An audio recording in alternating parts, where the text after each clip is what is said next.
Welcome to the Creative Penn podcast. I'm Joanna Penn, thriller author and creative entrepreneur, bringing you interviews, inspiration and information on writing craft and creative business. You can find the episode show notes, your free author blueprint and lots more at thecreativepenn.com, and that's Penn with a double N. And here's the show. Hello creatives, I'm Joanna Penn and this is episode number 871 of the podcast, and it is Wednesday the 1st of July 2026 as I record this early as I am heading away for a few days. In today's show, I'm talking to J. Daniel Sawyer about author voice mastery and rebooting an author business after a hiatus.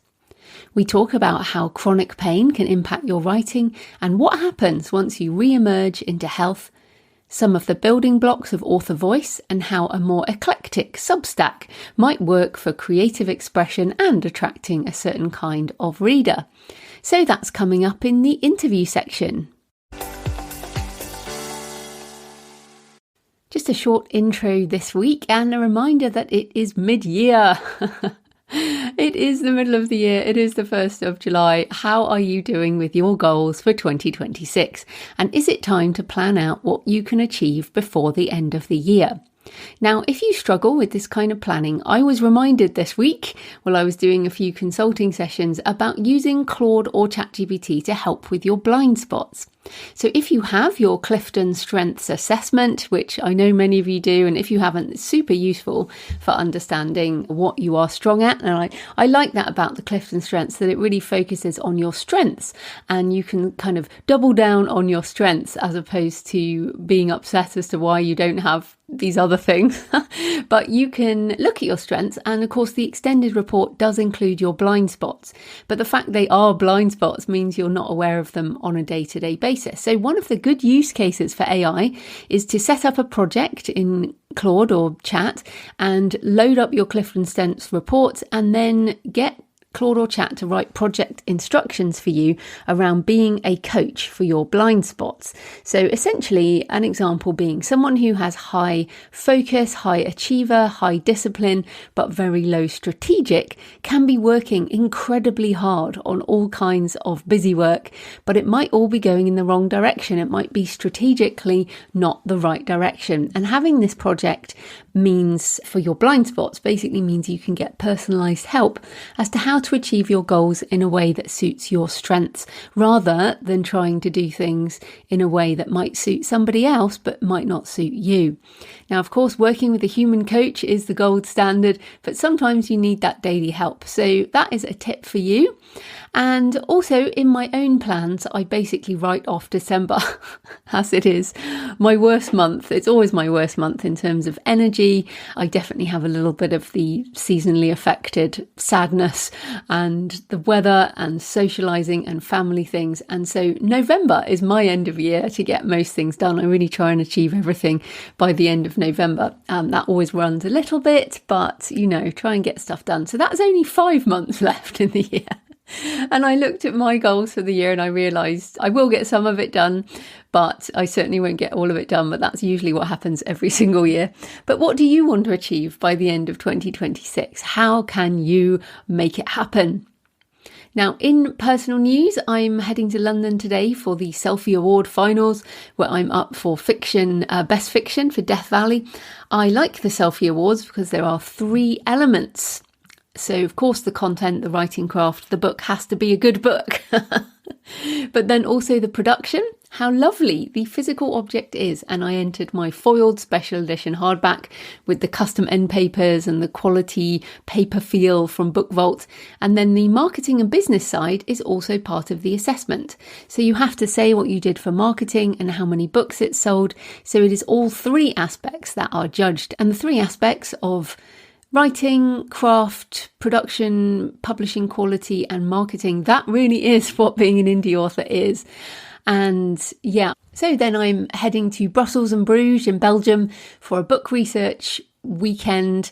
And by the time this goes out, I'll actually be heading home. So you can check my Instagram or Facebook at JF Penn Author for pictures.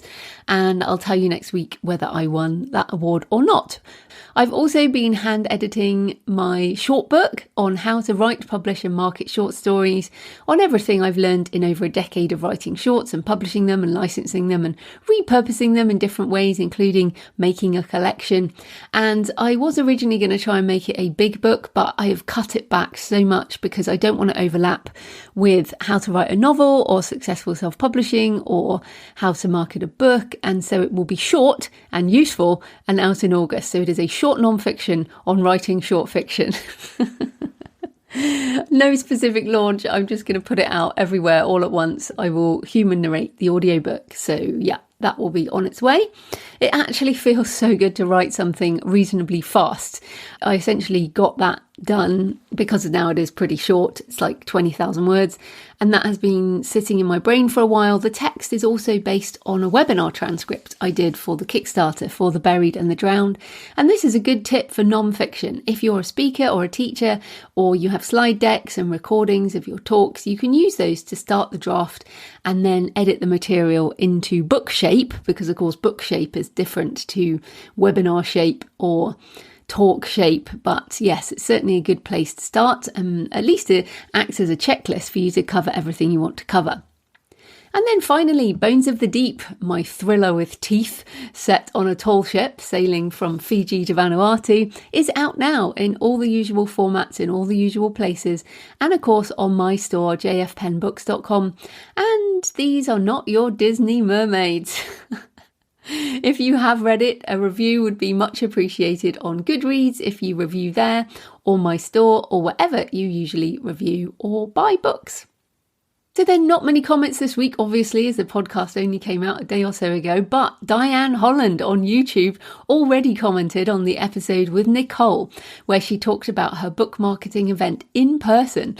And Diane says, "A gathering of readers with wine and cheese where a couple of authors sell their books sounds 50,000 times better than a Tupperware or Mary Kay party. Where do I sign? How can we get this started?" I love that enthusiasm. So yes, I think these kind of book events, and Nicole kind of talked about, it's sort of a book soiree, it's what it sounded like, is a great idea, and we should definitely do more of that. Book parties. Okay, please leave a comment on the podcast show notes at thecreativepenn.com or on the YouTube channel. You can email me, send me pictures of where you're listening or your thoughts or your favourite cemetery or churchyard. Joanna@thecreativepenn.com. I love to hear from you. It makes this more of a conversation. So today's show is sponsored by Pro Writing Aid, because however you choose to publish, whether you go indie or you want a traditional deal, you need to make your book the best it can be. Pro Writing Aid remains one of my absolute must-use tools in my writing process. I use it to go through my first draft before printing and hand editing, and then again after I put the edits back into Scrivener, since I always make mistakes, and I do that before sending it to Kristen, my editor. In fact, I did this yesterday with the draft of the short stories book. I use Pro Writing Aid anywhere, which means you can use it within Scrivener or Word or whatever you use. Pro Writing Aid knows all the rules of editing and helps you apply them, and of course you can choose not to make changes as you like. It helps with making your writing more active, finding repeated words, finding words and sentences you could improve, adding sensory detail, sentence structure, grammar, punctuation issues, as well as typos, spacing and more. It also now has a set of useful reports, including story strengths and weaknesses, areas for improvement and other analysis, using AI tools to help you improve your writing. So why use software to help you? Why don't you just learn all the grammar and writing rules and apply them yourself? Well, we all use tools to improve our process, and we're also often blind to our writing issues. It helps to have another pair of eyes, even if the eyes are software. So won't an editor do all this? Well, yes, they can, but I'd rather pay my editor to fix the things the software can't and comment on things that human readers notice. So I use Pro Writing Aid as my essential editing tool before sending to my human editor. Check out the free edition or get 15% off the premium edition using my link prowritingaid.com/Joanna, Joanna. That's prowritingaid.com/Joanna. This type of corporate sponsorship pays for the hosting, transcription and editing, but my time in creating the show is sponsored by my community at patreon.com/thecreativepenn. Thanks to the 4 new patrons who've joined over the last few days, and thanks to everyone who's been supporting for months and years. If you join the community, you get access to all my backlist videos and audio covering writing craft, author business and AI tutorials. Last week, I shared my audio Q&A, which is an extra solo show for patrons, where I answer questions on all kinds of topics. The Patreon is a monthly subscription, the equivalent of buying me a black coffee a month or a couple of coffees if you're feeling generous. So if you get value from the show and you want more, come on over and join us at patreon.com/thecreativepenn. That's patreon.com/thecreativepenn. Right, let's get into the interview. J. Daniel Sawyer is the author of over 30 books across science fiction, fantasy, crime, short stories, and non-fiction, as well as being a podcaster and filmmaker. His latest book for authors is The Pitch Perfect Author, Voice Mastery for Writers. So welcome back to the show, Dan. Hello, Joanna. It's good to be back.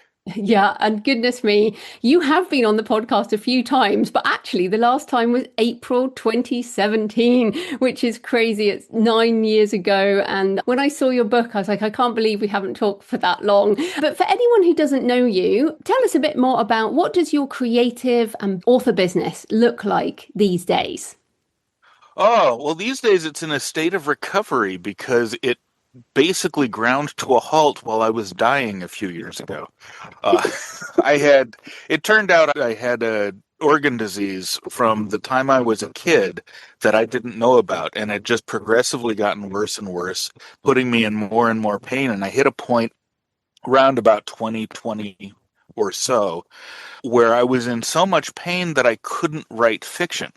I continued to write nonfiction, but when you're carrying around a lot of physical pain, there comes a point where so much of your brain's activity goes into coping with it that you actually lose the ability to model other people's emotional states, or at least well enough to write fiction. So I was very frustrated, and I was despairing that I was ever going to be a novelist.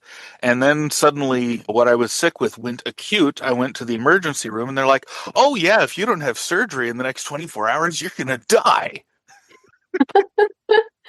So I went and got surgery, and there was one bed in the whole state. There was a 3-hour drive to go to that was available in the time window. There was a 3-hour drive. I get there, they wheel me into the OR. I wake up afterwards, and I realize that I'm not in pain and that I had never felt that before in my adult life. Wow. And just the walls of my whole reality came caving in. But 2 weeks later, I was back up and working, and since then, I've been slowly reacquiring my ability to write fiction. So now I've got 4 novels going again, like I used to have going all the time, as well as doing a weekly column and all sorts of other stuff. Yeah, so I think a lot of people will be interested in this. One, a lot of writers have chronic pain issues or chronic health issues, and the sort of up and down, it sounds like yours was a sort of down, down, down, down, and then it's more of a sudden up. But maybe just talk a bit more so that I feel like a lot of times people are too hard on themselves about, oh my goodness, if I can't write fiction, is it the end of everything? Or so how did you adapt to that with the sort of mental health aspect, I guess, of dealing with it, that change in circumstance? Well, it was happening so gradually, and it happened at the same time that a whole bunch of other weirdly stressful things happened, like COVID and a couple of family emergencies that derailed my whole life for a couple of years, that I assumed that it was just really bad stress that would pass with time. So I had the despairing feeling because when you write fiction, it tends to occupy a central place in your self-concept. But I'd also been through very tough times before, and so I was like, well, I got through that then, maybe I'll get through this now. And I just made sure to keep writing something because at least you keep the discipline of the words flowing and whatnot. And there was still thought going on, so I would have ideas for novels and write them down. And there were good days and bad days. Occasionally, I would sit down and be like, I feel like fiction today. And I would write a couple thousand words and then be 10 months before I could do that again. When you work with your mind, it is really easy to develop or sink into the delusion that your mind is not your body. Now, if you're paralyzed or you're missing limbs, you can still write, but your mind and your body are a single system, and eventually, if something terrible is wrong with your body, it's going to affect your cognition, your emotive abilities, and all the things that we depend on for creativity. That doesn't necessarily mean that if you're sick or injured or chronically, or you've got chronic health problems from birth, that you can't write. It just means that it really is one of the factors that goes into shaping your experience of the world, that goes into shaping the way that you process things and they come out on paper. And when there's a massive change in your health, it's going to show up in your fiction somehow. If your health goes way down, especially if you get into a lot of pain or you have a terminal illness, your fiction's going to get darker. And one of the reasons I discovered this after I got my surgery, one of the reasons is that the sense of impending doom is actually a medical symptom of organ death. Well, don't So say that to a dark writer like me. I have a sense of impending doom the entire time. there's a cognitive sense of impending doom that you get if you're like modeling systems and you see how things can go wrong. But the sense like that you feel the claws of demons grasping at your heart all the time, that can be a medical symptom. So pay attention to that. I didn't know that till afterwards, or I'd have gotten looked at a lot sooner. Yeah, that is really interesting. And you mentioned there you are reacquiring the ability to write fiction, or that's what you've been focusing on. But you also talked about having to sort of boot the business. So what are some of the concrete things that you're doing to rebuild? Well, the first thing I did is I allowed myself to get talked into doing a weekly Substack column a couple of years ago. And that's worked out really well. Pays pretty decent. I've been posting most everything for free, except for some previews of upcoming books. But I'm now learning the art of paywalling, so that also helps. But yeah, getting paid for the weekly column is quite nice. And it's the side effect is that it does drive people occasionally to the fiction, even though I'm writing nonfiction. It more frequently drives people to the nonfiction books, but it gives me a good place to announce new releases, to promote book bundles, Kickstarters, and all of that sort of thing. Very good place for that because the people who are subscribing there, especially the people who are subscribing and supporting, are interested enough in what I'm saying that they want my email every week. So it's a good filtering mechanism for building the email list as well. And you used to do a lot of audio. That's how we connected Yep. way back, like 17 years ago, I think we first connected. So are Yep. you still doing a lot of audio? I am not at the moment. It's not because of a decision to drop the audio. It's because I am now building my house and I don't have a place that's quiet enough to record dependably. So in the deep winter, I'm living in a little RV at the moment while I build the house. In the deep winter, everything is quiet enough in the forest to record some things. And so I do audiobooks for clients and I work on audiobooks of my own that are coming out. But it's not quiet enough to podcast and it's not quiet enough to be recording any other time than when the whole world is asleep.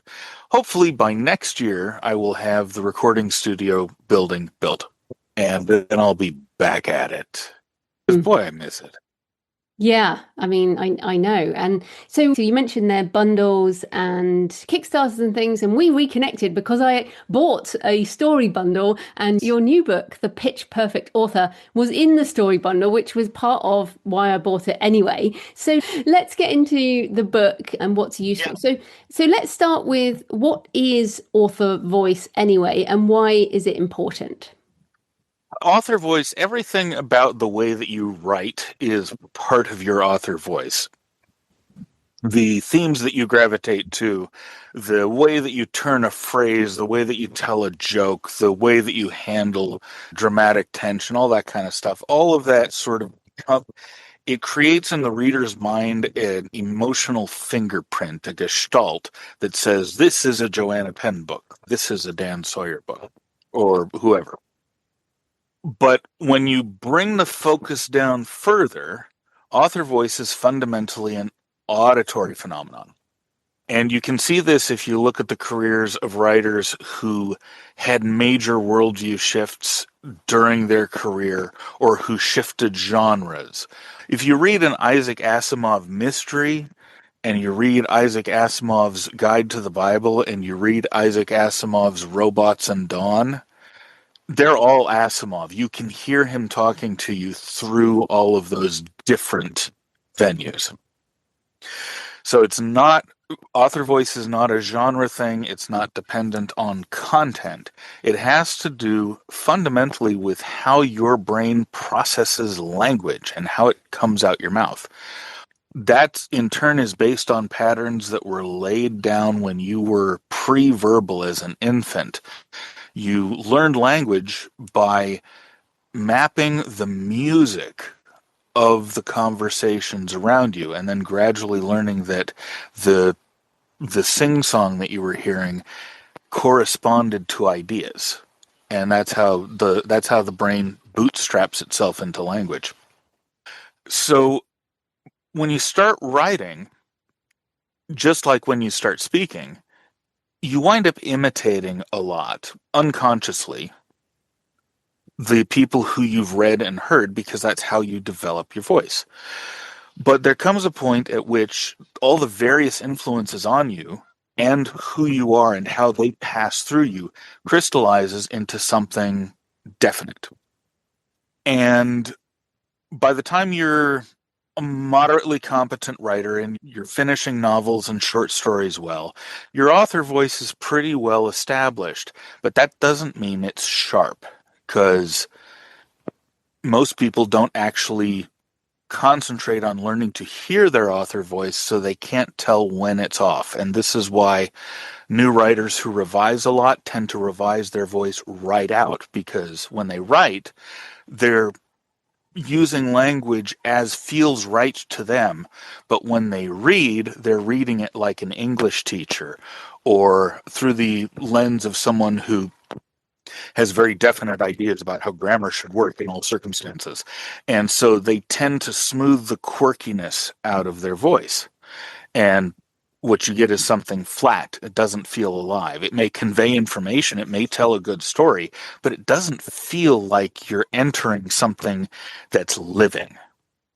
Yeah, and I think this is so difficult, especially for people who are new to writing, because I remember very much spending the first few years going along to writers' conferences, and there were always sessions on you must find your writer's voice, you must find your author's voice, and we publish books because of the voice and all this. And it was very, very confusing to me. As you say, it has to emerge somehow, and yet that emergence seems to be very hard to accept. So, what are some of the ways we can perhaps think about voice? I mean, you mentioned there some patterns. You talk about music. So, what are some of those angles? And you in the book you have different chapters on all of these things, but just maybe talk more about some of the elements.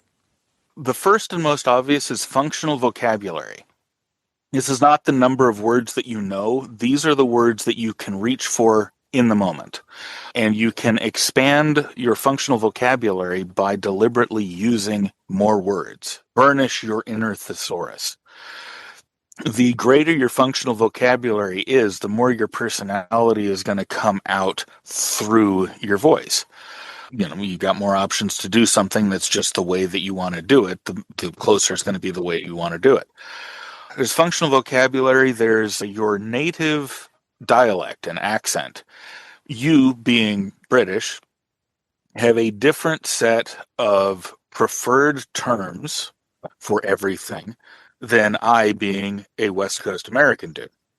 One of the great differences that's always visible between an English writer and an American writer is you guys have different, when you speak of a difference between one thing and another, you talk about how this car is different to that car. And Americans say this car is different from that car. Always marks out a British writer versus an American writer. There's 100 little things like that. They happen not just between major countries, but within regions in every country. You can tell, I'm sure, you could tell on paper the difference between someone from Yorkshire and someone from London. Just as I can tell on paper the difference between someone from the West Coast and someone from Mississippi. Even if they're highly educated, the idiom, the preferred turns of phrase, the preferred imagery, all of that is going to be a little bit different, and it conveys that regionality. There's also the musicality of the language. This is the actual rhythm of the words with which you speak. When you learn to analyze poetry or to write poetry, you learn something called scansion. How a poem scans are the beats of the lines. How are the beats of the lines related to each other, and how does the rhyme move in and out of that? A Shakespearean sonnet or a sonnet from the Elizabethan era has a specific meter and a specific number of lines and a specific rhyme scheme, and the meter is an iambic pentameter. An iamb is bum bum, if I remember right. Yeah, it's the rhythm of the heartbeat. It's bum bum. Oh, it's bum bum bum bum bum bum. And you can hear it in the name of the meter, the iamb. The iambic pentameter is it's where the stressed syllable is the second syllable and the unstressed syllable is the first syllable. All of Shakespeare is written in blank verse, which is unrhymed iambic pentameter. The pentameter is 5 feet per line, so one iamb is bump bump, and so that's 1 foot, and 5 of those makes 1 line of Shakespeare. We all have inherent rhythms like that in the way we naturally speak, but we can also tweak those rhythms on purpose to achieve dramatic effect. The iamb has the sound of the heartbeat. It's a very reassuring speech rhythm. The trochaic is a much more rapid, mirrors the rhythm of a rapidly beating heart. So you see this a lot in Edgar Allan Poe, especially in his frenetic poems like The Bells, how they jingle, jingle, jangle on a hoary moonless night. There's a rushing sound to that meter. You're going to find that you automatically do a little bit of this, just the way that you'll automatically have picked up the convention of breaking sentences up into shorter lengths during really exciting or suspense-filled parts of your book. But once you know what it is, you can start to use it on purpose. And quite a lot of developing your voice is learning to recognize these latent, existing qualities in the way you communicate and sharpening them up and making them conscious tools that you can just pull in whenever you want. Yeah, and I think on the one hand, there's a lot of technical words there that are really interesting, and maybe poets know a lot more of those words than most other writers. And the book is really interesting in that way, is kind of learning about these different things. But I guess I want to reassure people as well that, as you said, some of this can be unconscious. So often when when I'm self-editing and I'm reading a sentence to myself, there's something that doesn't feel right about it. Yep. So I will rewrite that sentence so that it feels right, and how the word, sometimes we do something that might be grammatically less correct, but it sounds better than it did before. So many of these things we almost know instinctively just from reading so much. Oh, yeah. And from reading so much and talking so much, and again, from the way that you acquire language, that gives you a template in your head of what sounds right. And Language is inherently musical. And so if you've ever listened to a song, especially one that wasn't recorded by a professional, but someone, you're singing in a church choir, or your kid is practicing for a recital, or you were practicing for a recital, you know that feeling that happens when someone hits a wrong note. There's that little wince down in the core of your being. And then the song carries on and you forget about it, unless there's too many of them, in which case you just sort of cower and ooze out of the room. That feeling of, ooh, someone just hit a wrong note. That's exactly the feeling you get when you're reading through to edit your work and something is off in the technical layer of your voice. You should pay attention to that and rewrite so that it feels good or feels great, which is even better. Because you've got the opposite of the wince, which is that sense of rapture and joy. If you're listening to a professional musician and they go on like an amazing guitar solo, or a flautist does an incredible trill that just sends shivers up your spine, that sense of excitement and joy. That's what happens when you're reading, when someone or when the author does something with the language that makes the whole piece fly. And so you want to be paying attention for those too, because those you'll commit that act without intending to. When you're reading back and you find those, you want to make note of those, because that's you seeing where you are at your strongest with your voice. And by learning both where you're making mistakes and where you're being brilliant, just like with anything else, you can start to advance towards being brilliant more often and making fewer mistakes. But then also there's a difficulty around like where's the line, especially when you're an early stage writer. Many people working with editors, and you mentioned about the problem of revising your voice away, and that may also happen if you're working with an editor who maybe, like you said, as a British, I work with an American editor, Kristen, and she's excellent. She's very, very good at letting my voice be my voice and then fixing things that make it better. But a lot of people don't feel that way about their editors. So when can people understand where those lines are between being well edited and becoming a better writer and then needing to hold the line on their voice? It really helps if you understand where you are weak. Why are you hiring the editor in the first place? I'm a big believer in the utility of having other eyes on the manuscript, but it's really important to know what you're looking for from them. You and I have both been to the Oregon Coast writing seminars back when that was a thing.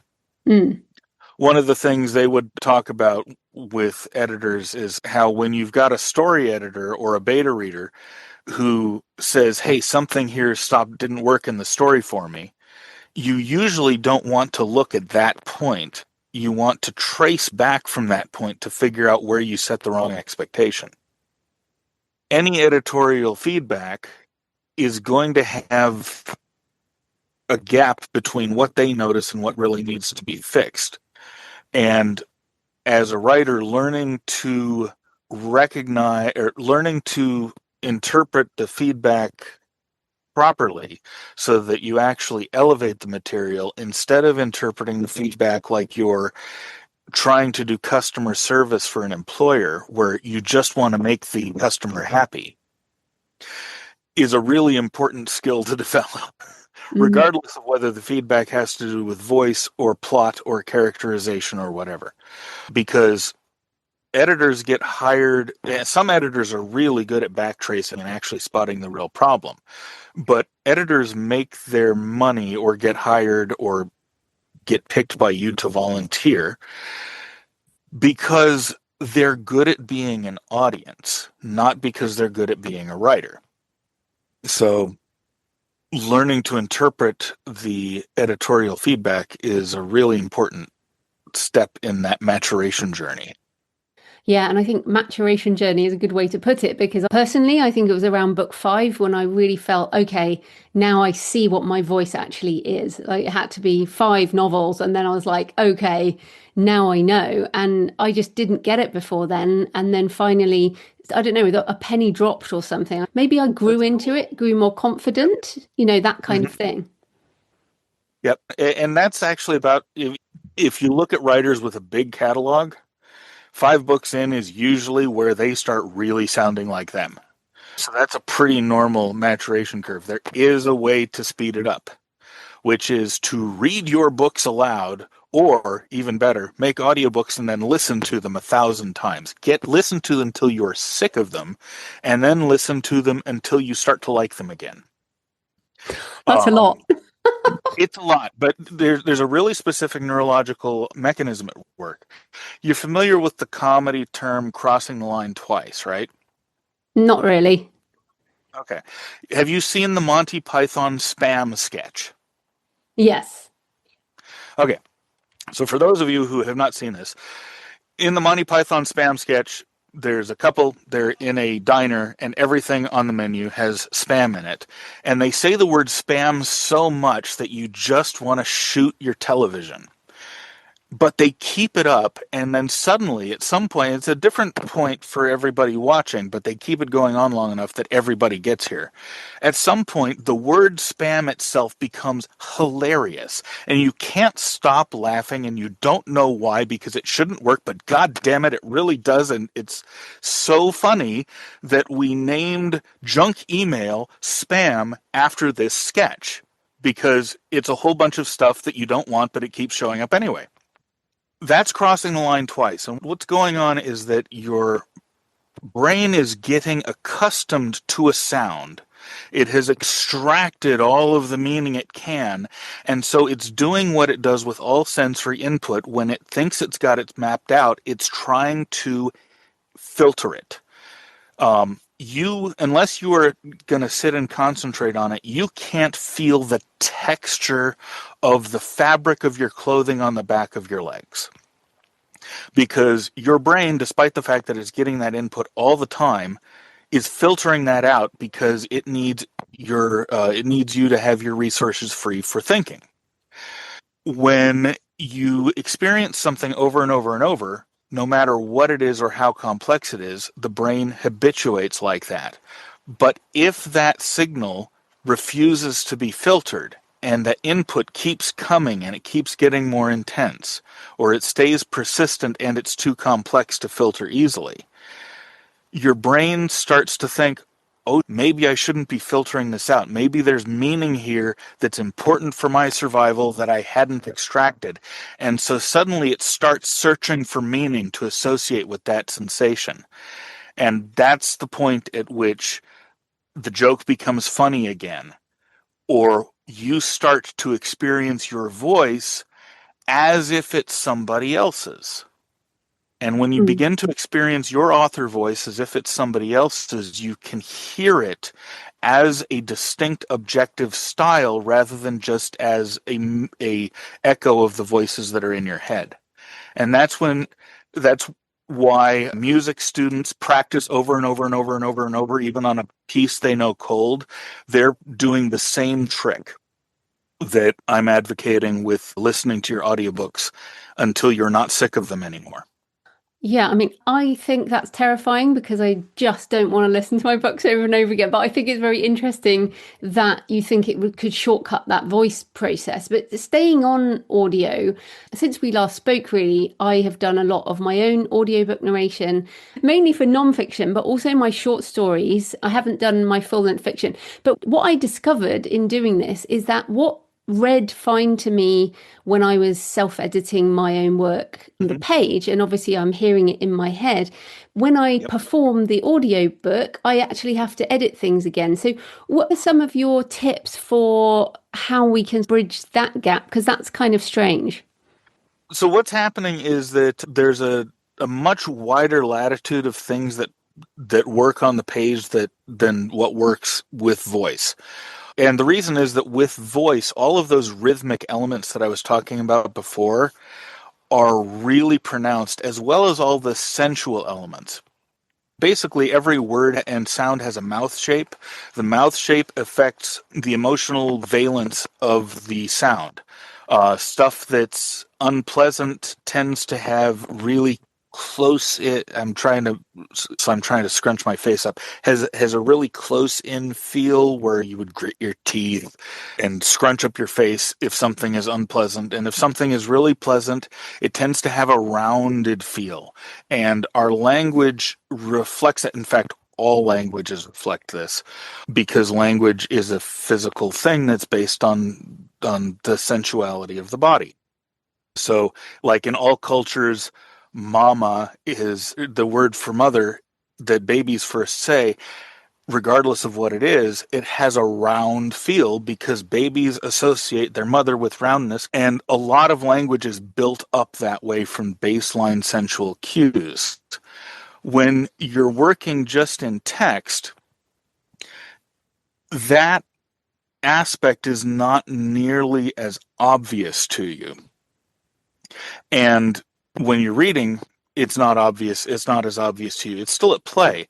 But when you go to do something verbally and you go to read a text, all of those sensual cues come in at the same time and the rhythm comes in hard. And you suddenly realize that that conveys the thought, but it doesn't feel right. And so you wind up retooling a bit. And there's also occasionally tongue twisters, which you have to work your way around. But yeah, that's why that happens.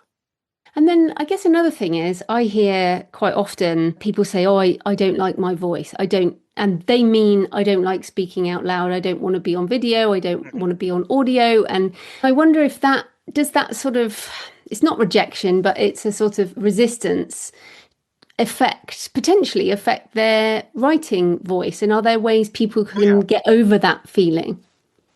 Yeah, for sure. So there's a few things that go into that. One is basic self-loathing. A lot of people carry it around. Most people learn to make a decent life, even though they kind of secretly suspect that they're not worth anything, or they secretly find themselves revolting. That kind of thing you can't really fix with exercises. That's something you fix with Therapy, psychological work or spiritual work or that kind of thing. Yeah. But the not liking the sound of your own voice, that's easy to fix. Here's why it happens. When you're listening to your voice as you speak, the bones in your head are amplifying the bass signals and attenuating the treble. It's kind of like if you were to shout in another room and your spouse hears you, but they can't make out the consonants. It's because all the consonants are being filtered out by the wall in between, but the bass is being resonated through. Same thing happens in your head. So when you get on a microphone, especially if it's an accurate microphone, you're suddenly hearing what everybody else hears when you speak, and it sounds thin and tinny and unpleasant compared to what you're used to hearing.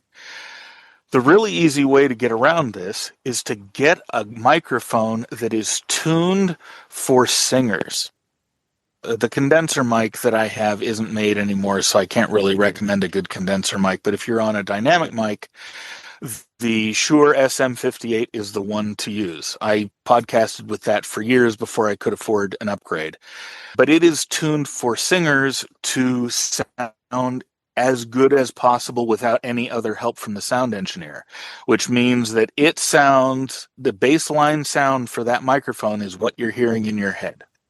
If you use the right equipment, you get around that problem really quick to the extent that you can technically. And then after that, it's just a matter of crossing the line twice. You listen to yourself enough that you stop hearing, oh my God, I'm talking. And you start hearing, oh, that voice is making this sound.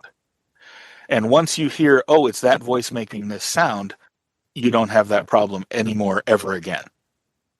Oh, good. Well, hopefully that's fixed it for people. And of course, there are lots of brilliant things in the book, The Pitch Perfect Author. But before we finish up, I did want to return to your Substack because I was having a Yep. look at your Substack and it includes some really interesting sort of things about you're doing this metal work, which is really cool. And I mean, it felt coherent to me because I know you and you're a polymath and you're interested in so many things. So your Substack kind of stood out to me as quite eclectic compared to, say, other writers who are going on Substack to try and sell specific books.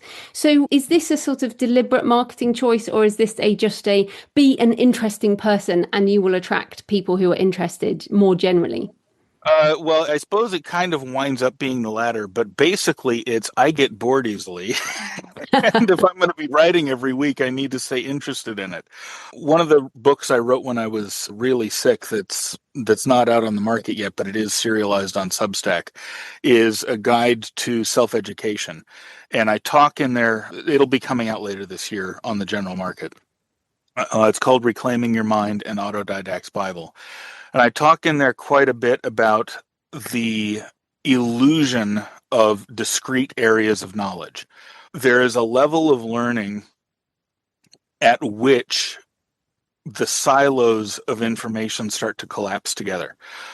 Woodworking and writing have a lot to do with each other. A lot of the terminology we use in writing is pulled from the trades, especially woodworking and metalworking and gunsmithing. As you begin to spot these connections between different areas of knowledge, it becomes really easy to slide between them for your hobbies, for your writing, for just your personal gratification. And as I've gotten older, and also as I've gotten access to a little space that's not contained within a teeny little apartment, I have just gone with it as I've discovered, hey, this thing is tangentially connected to this other thing over here. I'm like, oh, well, I'm going to go over to this other thing and see what's over there. And it's tremendously creatively fertile. And since a lot of the things that our language connects us to have to do with trades and crafts and nature, it gets you out in the open air, which is really good for any writer because sitting at a desk all day is worse than smoking 3 packs of cigarettes a day for 40 years. I love that. My curiosity is the chief feature of my Substack, and it kind of works for me as a writer because it's also one of the chief features of my fiction. So, No, me too. And I was actually quite inspired by your Substack because I think this happens. You've been in the writing industry long enough. Substack has become the sort of trendy place to be now, and they're sort of going into specific niches, very much like blogging did, and then podcast has to be on a specific niche and all this. And of course, we know logically that marketing a book around if you had just a Substack on voice mastery, then for sure that would be a better marketing vehicle. But as you say, how boring.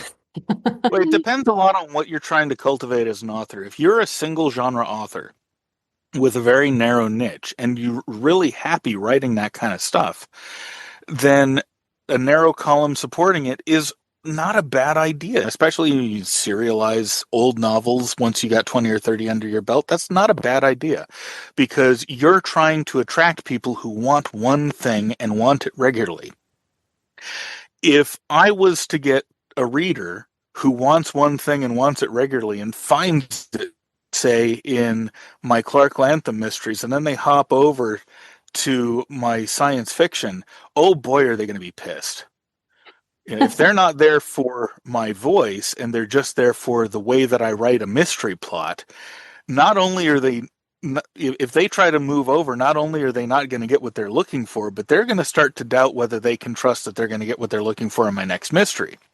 Whereas if they're coming, at least this is my thought, is if they're coming to me through something where the multiplicity of what I'm doing is on display, whether that's this Substack or whether that's what I used to do on The Everyday Novelist when I was podcasting that, or whether it's what I did with all the after shows on my fiction podcast when I was doing that, then they kind of know what they're in for. And the people that stick with me are more likely to be people who are in it for the experience of my voice and for my bibliography, that's what I've got to offer, because I'm all over the place in terms of genre and subject matter.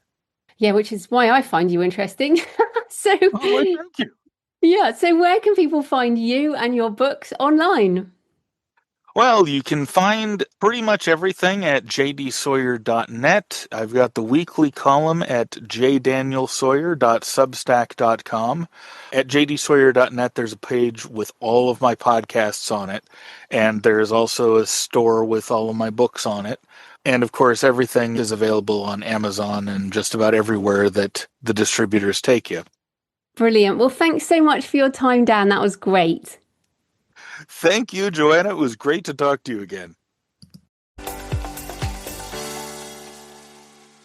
So I hope you found the interview with Dan interesting and that it gave you some more confidence around your author voice and things to try out yourself. Let me know what resonated with you. Please leave a comment on the podcast show notes at thecreativepenn.com or on the YouTube channel, or you can email me, joanna@thecreativepenn.com. And please send me pictures of where you're listening or your favourite cemetery or churchyard. Next Monday, I'm talking about multi-author bundles and anthologies with Jamie Ferguson. So happy writing, and I'll see you next time. Thanks for listening today. I hope you found it helpful. You can find the backlist episodes and show notes at thecreativepenn.com/podcast. And you can get your free author blueprint at thecreativepenn.com/blueprint. If you'd like to connect, you can find me on Facebook and X at The Creative Penn, or on Instagram and Facebook at JFPennAuthor. Happy writing, and I'll see you next time.